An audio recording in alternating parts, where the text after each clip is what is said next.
자, 시청자 여러분 안녕하십니까? 오늘 4월 13일 월요일 굿모닝 뉴핑 2부에 공화당의 종로 이 출마 후보 한민호 후보 나오셨습니다. 네. 예, 안녕하세요. 안녕하세요. 예, 좀 뭐 고생하셔가지고 목소리도 많이 쉬셨습니다. 많이 탔습니다. 예. 원래 선거하면 그러더라고요. 저도 한 20년 전에 해봤는데, 예. 아이 두 번 다시 할 짓이 못 된다 생각했습니다. 근데 저기 조원진 공화당 후보고, 공화당 지금 대표지요. 우리 공화당 대표가 뭐니까 출연은 못하고 동영상을 보내왔어요. 그 동영상을 우리가 좀 보도록 하겠습니다. 자, 틀어주세요. 대한민국이 좌파들, 토자 빨갱이들에서 다 망했습니다. 이번 4.15 총선은 자유민주주의 체제를 지킬 거냐, 그렇지 않으면 사회주의로 넘어갈 거냐, 이런 중대한 선거입니다. 특히 이번에 개헌안 보면은 기가 막힙니다. 광장민주주의 특히. 소위 말하는 촛불, 민중민주주의를 대의민주주의의 보완으로 하겠다는 겁니다. 이것은 사회주의 개헌의 시발점입니다. 꼭 이 개헌안 막아야 됩니다. 우리 공화당은 아무튼 3년간 4번의 겨울을 최재수 박근혜 대통령의 탄핵 무효를 위해서 싸웠습니다. 우리가 박근혜 대통령의 탄핵만 가지고 싸운 게 아닙니다.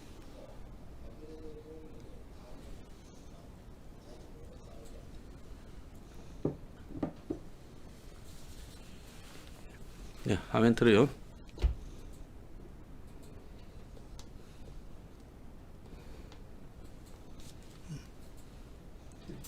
지금 화면을 틀어야지. 예. 자, 조원진 공화당의 그 대표, 우리 공화당 대표가 개헌 등과 총선에 대한 입장을 이야기를 했습니다. 자, 그래서 이 화면이 좀 틀다가 끊겨졌는데요. 다 틀은 거예요? 예? 틀다 끊어졌어요? 왜 틀다 끊어졌죠? 자, 나중에 끝날 때쯤 돼서 다시 또 한번 듣도록 하고요. 자, 가서 왜 끊어졌는지 한번 확인해 보고 오세요. 나갔어요. 자, 우리 그 한민호 후보님 오셨는데요. 네.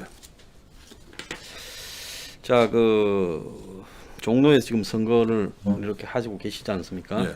아침에 몇 시에 일어나십니까? 아침에 한 5시 경에, 저녁에 몇 시에 주무십니까?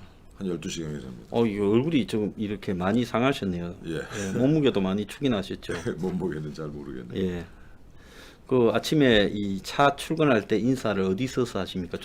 들어가셔서 이렇게 하십니까? 이제 주로 저 교통요지 해화동 로타리까지 뭐 돌아가면서. 예.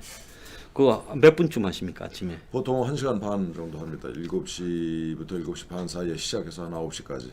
그거 할 때 진짜 어디 절에 가가지고 뭐 108 배를 하는 것처럼 예, 절도 열심히 하고요. 그 하는 것처럼 정말 힘드시죠. 예. 그 허리도 아프고 참 괴롭더라고요. 그리고 이제 아파트 아침에 쭉 다 돕니까? 그렇습니다. 출근 시간에요. 예. 오전이랑 이제 오후에 예. 그 골목 누비고 있습니다. 그래 덕분에 그야말로 서울에 제가 뭐 한 40년 가까이 살았는데 예. 한 번도 안 가본 동네 많이 다니고 있습니다. 예. 종로에 이런 동네가 있었나 하는 잘 모르는 동네들이 곳곳에 많이 숨어 있죠. 오지가 많습니다. 예. 그래서 그 종로가 뭐 한국의 서울의 중심이다라고 하지만 또 한편으로는 저개발, 낙후, 그렇습니다. 공동화 등 지역 문제도 많으시죠. 예. 이번에 절감했어요. 예. 그래서 젊은 사람들은 종로에서 거의 살지 않고 이제 그 밤에는 또 공동화되고 예. 그리고 또 종로 변두리에는 이 나이 드신 분들이 상당히 빈민으로 살아가고 그런 것도 많지 않습니까? 예. 그 관련해서 예, 좀 말씀하십시오. 잠깐 말씀을 드리면 지금 이제 재개발, 재건축 관련해서 규제가 굉장히 그 거미줄처럼 얽혀 있는데 그걸 전부 다 재정비를 해야 되지 않을까라는 생각이고 또 그런 공약을 제가 발표를 했습니다. 근데 그것뿐만이 아니고 지금 그걸 규제를 풀어놓는다고 하더라도 만약에 이 종로에서 동네별로 재개발을 하면은 이게 뭐 결과적으로 또 한 세대 후에 누더기 이 재개발로 평가를 받을 거다 이런 생각이라서 종로를 가운데다 놓고 서울 전체를 염두에 둔 어떤 그 소위 큰 그림, 예. 그 1980년대 이제 프랑스 미테랑 대통령이 예. 그 프랑스 말로 그랑 프로제, 예. 그 그랜드 프로젝트라는 예. 거를 추진을 해서 파리 전체를 이제 리모델링을 했습니다. 그래서 그런 식의 접근이 필요하지 않겠는가라는 생각을 해봤습니다. 예.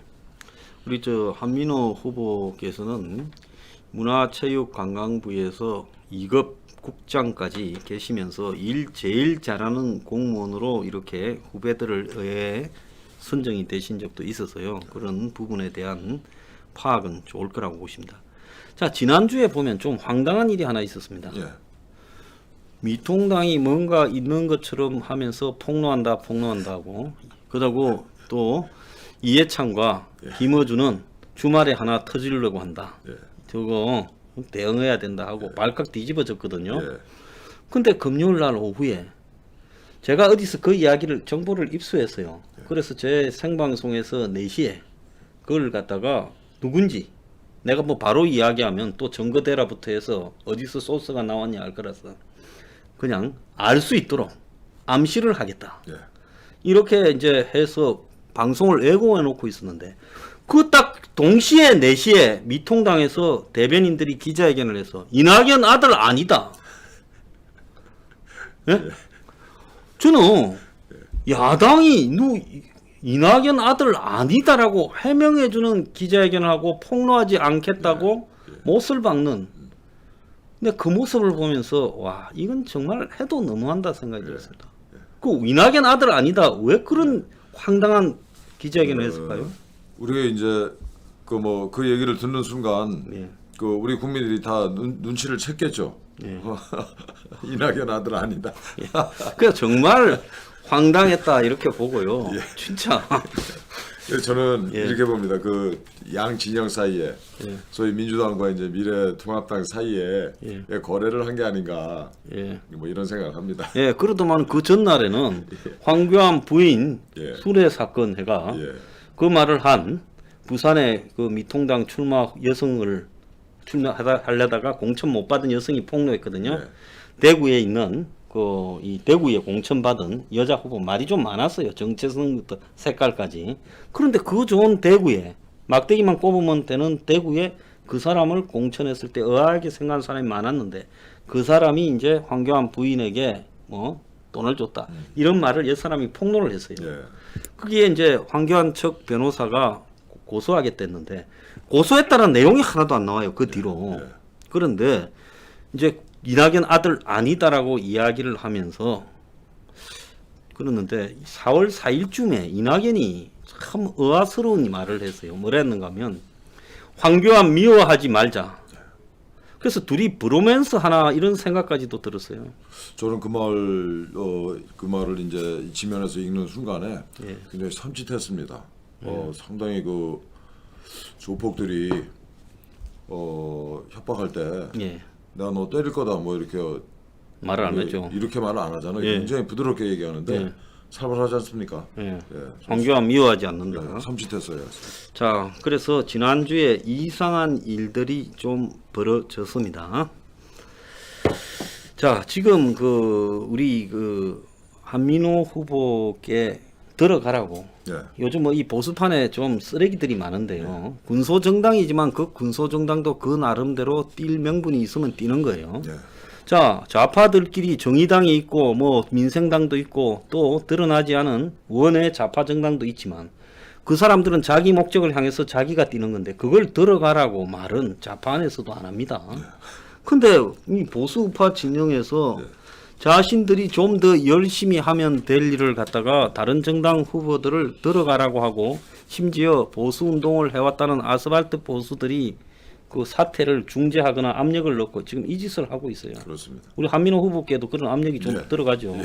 저한테 우리 공화당을 좋아하고 또 한민호를 지지하지만 문재인을 끌어내리는 게 지금 급하니까 먼저 이 문재인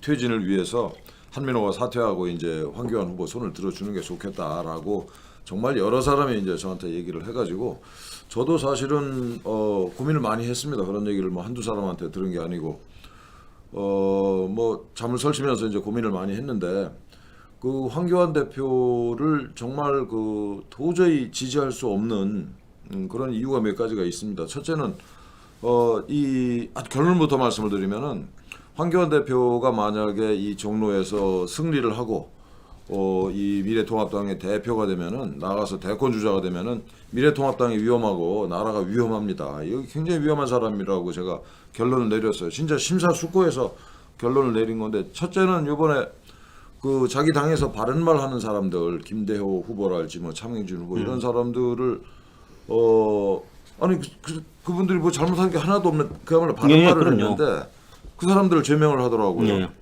이게 처음이 아닙니다. 이게 그 전에도 5.18 문제랄지 뭐 이런 것들을 이종명, 김순례 예, 뭐 예. 어떤 데에 대해서 그런 그 양반들이 틀린 말을 뭐를 했습니까? 진실을 규명하자는 바른 말을 한 건데 바른 말을 하는 사람들을 제명하는 이런 사람이 만약에 종로에서 당선이 돼서 힘을 얻게 된다. 그러면은 미래통합당 완전히 초토화됩니다. 미래통합당 우리 후보님들 또 현직 의원님들 생각 잘해야 돼요. 이게 여러분들이 설령 좋은 뜻을 가지고 있다 하더라도 이런 황교안 같은 이런 사람이 그 여러분들 당에 그 실세가 되면은 그 여러분들 다 쫓겨납니다. 진짜 다 제명당해요. 그러니까 이런 사람을 제가 어떻게 손을 들어줄 수가 있습니까? 이거 말고도 황교안을 도저히 지지할 수 없는 이유가 많아요. 지금 이 박근혜 대통령님에 대한 이 탄핵 불법 탄핵 사태만 하더라도 지금 뭐 당장 사과한다 이런 말은 안 하더라도 최소한 진실은 그 규명을 하자 이런 얘기를 해야 될 거 아니에요. 이게 참 진짜 아니 이런 사람이 진실을 덮고 가자는데 이게 동조하는 사람. 그다음에 또 민주당이랑 야합해가지고 소위 원포인트 개헌안이라고 하는 나라를 뒤집어 놓을 수 있는 이런 개헌안을 자당의 의원들이 밀실에서 이렇게 여당이랑 야합해서 추진을 하는데 황교안 대표 뭐라고 그랬어요? 입장 표명을 안 했잖아요. 이런 사람을 어떻게 저보고 손을 들어주라는 말입니까? 이거 있잖아요. 이 사람 되면 미래통합당 위험해져요. 예. 예. 저는 우리 그 한민호 후보의 이 소신이 중요하고요. 이런 걸 통합하라고 중간에서 중재하고 다니는 그런 사람들이요. 저는 아스팔트 보수에서 사라져야 될 쓰레기에 가까운 사람들이라고 생각을 합니다. 그렇기 때문에 이 보수 바닥에요. 솔직히 공포 장사 해먹는 사람들 그리고 항상 이 보수 바닥에 뭔가가 좀 힘이 있는 쪽에 붙어서 거기에서 뜯어먹고 살라고 하는 이 거지 근성을 가진 사람들을 정리하지 않으면 대한민국 보수는 미래가 없다. 이렇게 생각을 하고요. 오늘 미통당이 차명진 후보를 이제 최고위원회를 열어서 윤리위원회는 무시해버리고 이것은 당무에 관한 상황이기 때문에 최고위원회에서 제명 결의를 할 수 있다라는 당내 이 법률가들의 자문까지 받아서 최고위원회에서 아마 한 오후 2시쯤에 제명할 것 같아요. 어떻게 생각하십니까? 아이고 참 진짜 어처구니가 없습니다. 아니 세월호가 말이에요. 무슨 뭐 세월호 유가족들이 무슨 신성 가족입니까? 세월호 사태라는 것 자체가 대형 교통사고잖아요. 그 진실 다 규명됐고 관계자들 전부 다 처벌받았고 그 와중에 박근혜 대통령님은 누명을 쓰고 지금 이렇게 됐고 아니 그래서 그 세월호 유가족들이 그 추모 공간 옆에서 입에 담을 수 없는 그 짓을 했는데 그 얘기 한 게 뭐가 잘못했다고 제명을 합니까? 아니 그러니까 아까도 말씀드렸지만 이렇게 바른 말 하는 사람을 이렇게 탄압하는 정당 이 제정신 있는 정당입니까? 도대체가 이런 정당을 우리가 찍어줘야 돼요? 제가 이해가 안 가는 거는 지금 저쪽에서 이 백원우가 쓰레기 정당, 쓰레기 정치인들을 4월 15일 심판하자고 미통당 보고 이야기했거든요.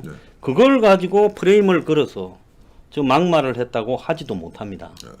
또 황희석이가 윤석열이 문재인을 갖다가 구속시킬 거다 이렇게 말을 해가지고 떠들었어요.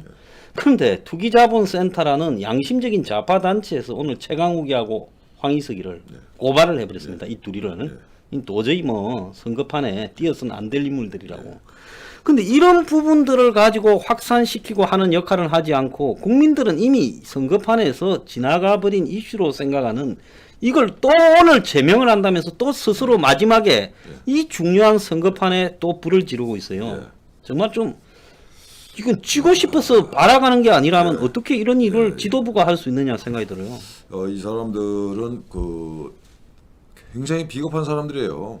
정말 비겁한 사람들입니다. 그러니까 이게 뭐가 진실인지 직시하고 그 진실을 위해서 목소리를 내려는 의지가 전혀 없는 사람들이에요. 아니 이런 사람들이 무슨 야당을 합니까? 그러니까 이 사람들이 낮에만 야당하고 밤에는 민주당 이중대 아니에요. 예. 아니 이렇게 비겁한 사람들을 위해서 한민호가 사퇴하라고요? 정말 참. 자, 저는 뭐 절대 하지 마십시오. 저는 우리 한민호 후보가 꼭 그 황교안보다 100배, 1000배, 10,000배 훌륭하신 분이라고 생각하고요. 꼭 이 방송을 들으시는 분들은 종로에 있는 모든 연고를 동원하셔서 한민호 후보를 지지해 주시기를 부탁드립니다. 그리고 황교안은 선거에 떨어지는 것이, 그래서 정치권에서 추방되는 것이 대한민국의 보수의 궁극적 승리를 위한 정의다라고 보고 있습니다. 저도 그렇게 생각합니다.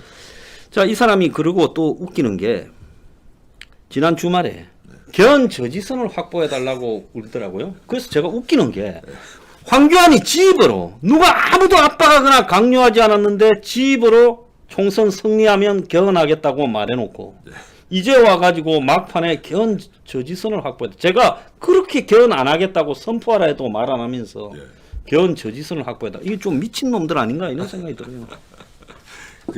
이 황교안 대표는 참 이런 분이 왜 정치를 하겠다고 나오셨는지 도저히 이해가 안 가는 게, 그 바로 지난달에 이게 3월 6일인가요? 그 민주당이랑 뭐 원래 그 자기 당의 그 실세들이 그야말로 국민들 몰래 야합을 해가지고 원포인트 개헌안, 빠졌죠. 정말 이거는 뭐 반란을 유발하는 그 개헌안인데 그런 개헌안을 발의한 사람이 그 개헌 저지선을 확보하겠다. 이건 정말 뭐 코미디도 아니고. 그리고 아니 그 황교안 대표께 이 자리를 빌려서 여쭤보고 싶은 게, 100명 국회의원 100명이면 비록 이게 과반수는 아니지만 100명이 뭉치면 있잖아요. 죄송합니다. 목소리가 맛이 가가지고. 그럼요. 100명이 뭉치면 그 거대 이게 여당의 이게 온갖 폐악질을 막을 수 있습니다. 100명이 목숨을 건다고 생각을 해보세요. 여러분들 한 게 뭐가 있어요? 100명이 넘게 모인 거대 야당이. 아이고 참. 뭐 황교안 대표 삭발 한번 하고 이게 단식 매실을 했는데, 삭발은 제가 매일 하는 게 삭발이에요. 예? 뭐 단식 웰빙 단식하고. 그래놓고 뭘 하겠다, 무슨 놈의 그 개헌 저지선 확보를 해달라고 표를 구걸합니까 도대체가. 자, 종로에서 지금 그 큰 고생을 하고 계신데요. 그 후원금이나 자원봉사자는 충분하십니까? 사실 뭐 충분하지는 않고요. 예. 자꾸 죄송합니다 이거. 예.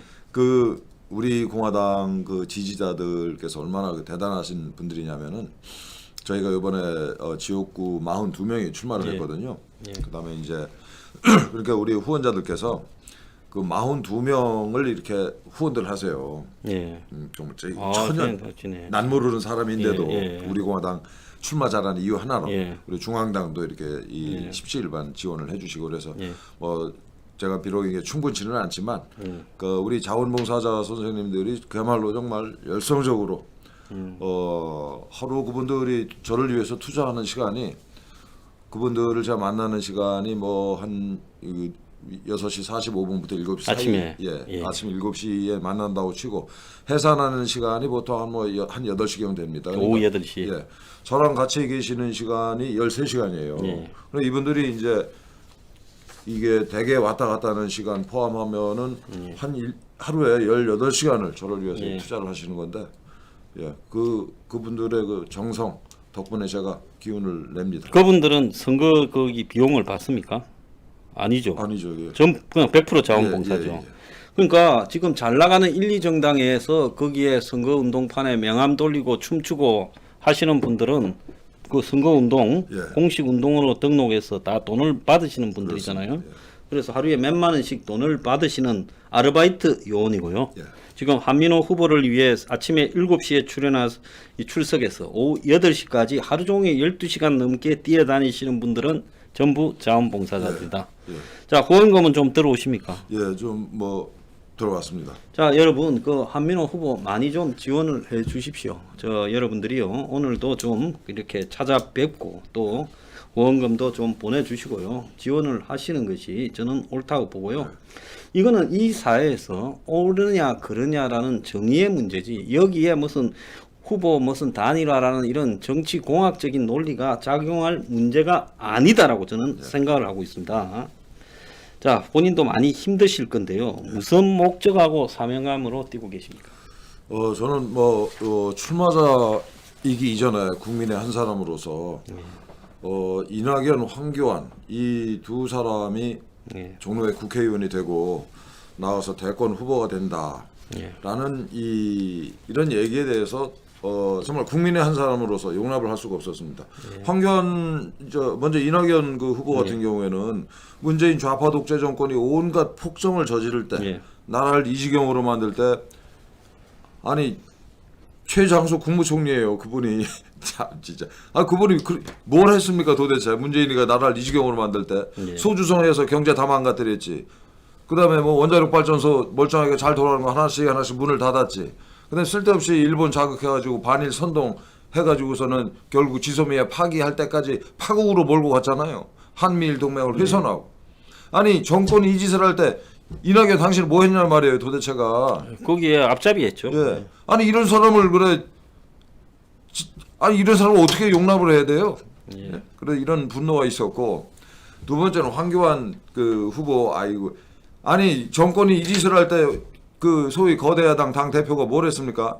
제가 이 정권의 폭정 그 세 가지를 그 소주성 뭐 원전 폐기랄지 뭐 반일 선동질하고 이럴 때 제가 그때 제가 현재 공무원으로서 제 일도 아니었는데 이러다 나라가 망할 것 같다 그래가지고 이 문재인 정권에 맞서가지고 결국 이제 파면을 당했잖아요.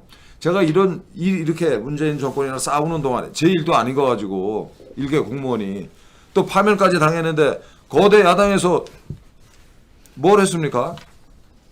저한테 전화 한 통 안 왔어요. 정말 희한한데 정상적인 정당이라면 예. 전화해서 예. 그것도 가치와 이념적으로 투쟁하다가 공무원이 무슨 비리나 예. 뭐 품행에 대한 문제로서 지적을 받아서 한 것도 아니고 이 정권에 맞서서 어느 대한민국에 지금 100만 공무원이 있지만 공무원 중에 정권에 대해서 옳은 소리를 하다가 피해를 보고 파면을 감수하겠습니까? 그러면 그런 과정에서 보도가 나왔더라면 당연히 야당은 찾아가서 한번 들어보고 또 국회에서 그걸 따지고 해야 되는데 전화도 한 통 안 왔습니까? 아주 비겁한 자들이에요. 그러니까 이 사람들이 저한테 전화를 안 한 이유는 이게 이 미래통합당 행태를 보니까 제가 알겠어요. 예. 그러니까 이게 제가 그 문재인 정권 비판한 것 중에 하나가 이제 이게 반일 선동하면 안 된다라고 예. 얘기하면서 제가 페이스북에 나는 친일파다.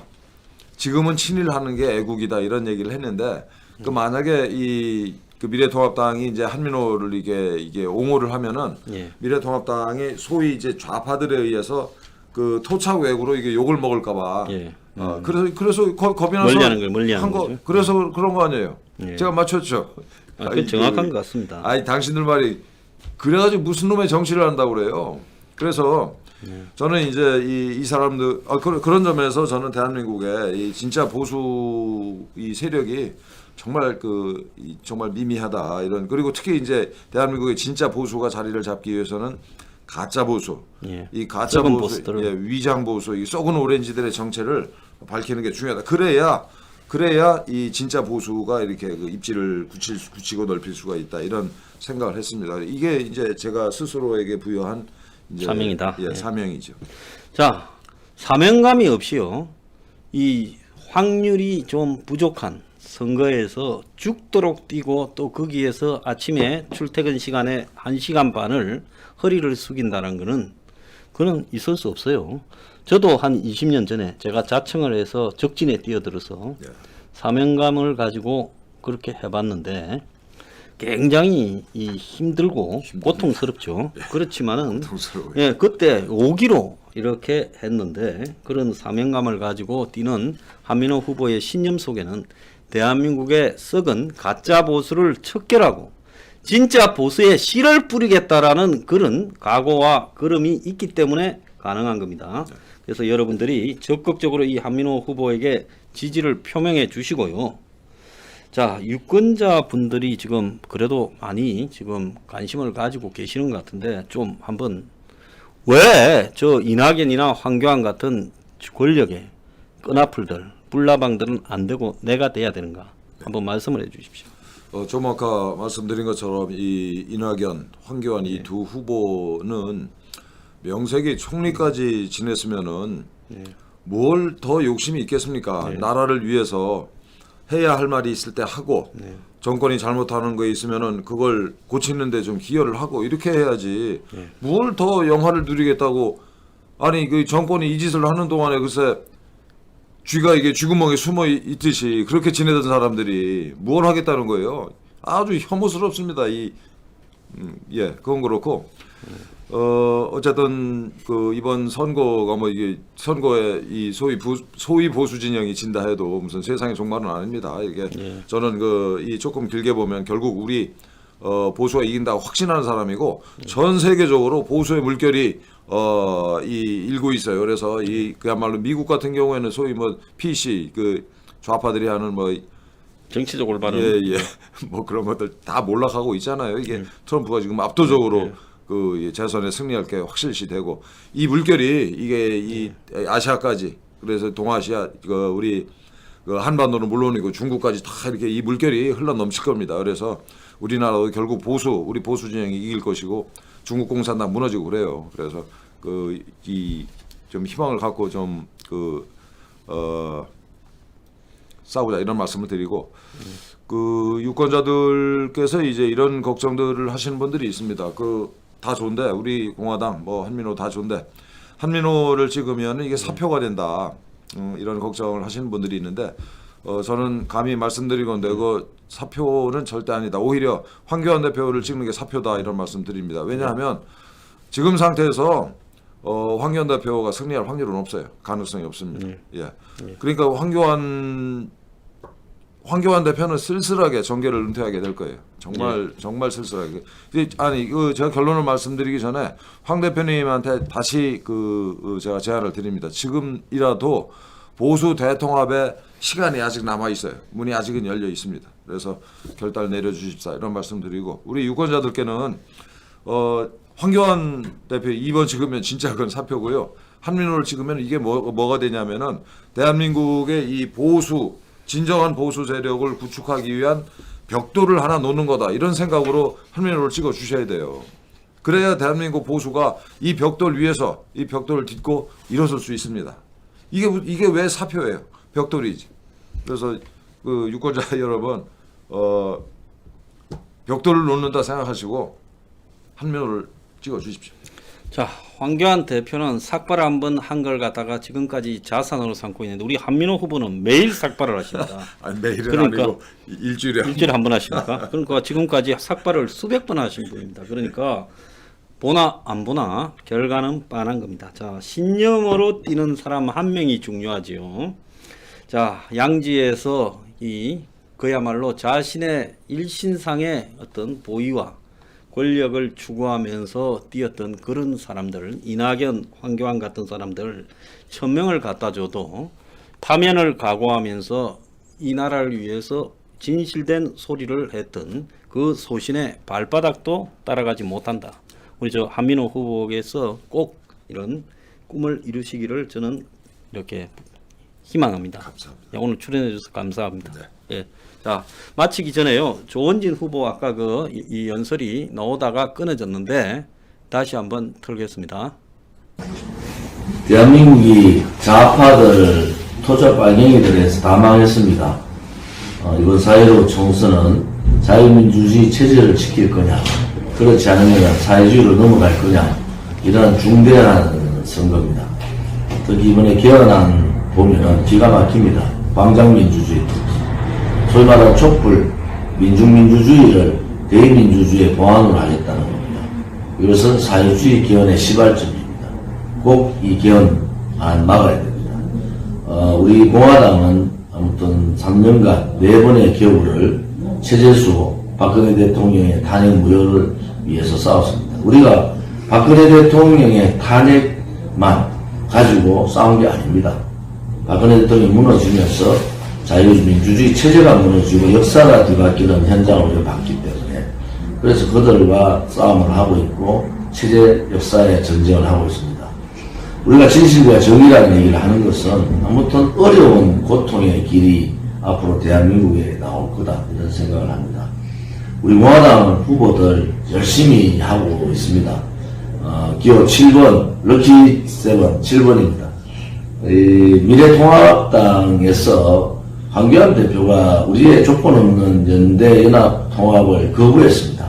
한 달을 기다리고 또 공청 심사조차도 한 달 동안 미뤘는데도 불구하고 유성민계 19명, 김무성계 15명 등등 해서 이러한 사람들은 연대 연합을 했어요. 통합까지 했는데 바깥에서 처절하게 싸우는 우리 태극기 세력에 대해서는 우리 공화당과 조원진은 발로 차버렸습니다. 우리가 분열을 한 게 아니고 황교안 대표 체제가 분열을 한 거예요. 그래서 이 분열의 책임을 분명히 누군가 져야 된다. 그렇지만 총선 끝난 이후에 보수 우파가 하나가 되어야 된다는 것은 불변입니다. 그래야지 대통령 단일 후보를 통해서 정권 교체를 할 수 있다. 그런 생각합니다. 우리 공화당도 이 정권 교체를 하는데 최선을 다하겠습니다. 4.15 총선이 이제 하루 남았습니다. 남은 하루 동안 최선을 다하겠습니다. 우리 국민 여러분, 특히 자유우파 국민 여러분, 우리 공화당이 왼쪽에 정의당이 있으면 오른쪽에 우리 공화당이 국회에 입성을 많이 해서 국회에서 체제 역사 싸움을 하겠습니다. 지금까지 용기를 가지고 투쟁을 했던 우리 공화당에게 지지를 호소합니다. 우리 공화당 기호 7번입니다. 부탁드립니다.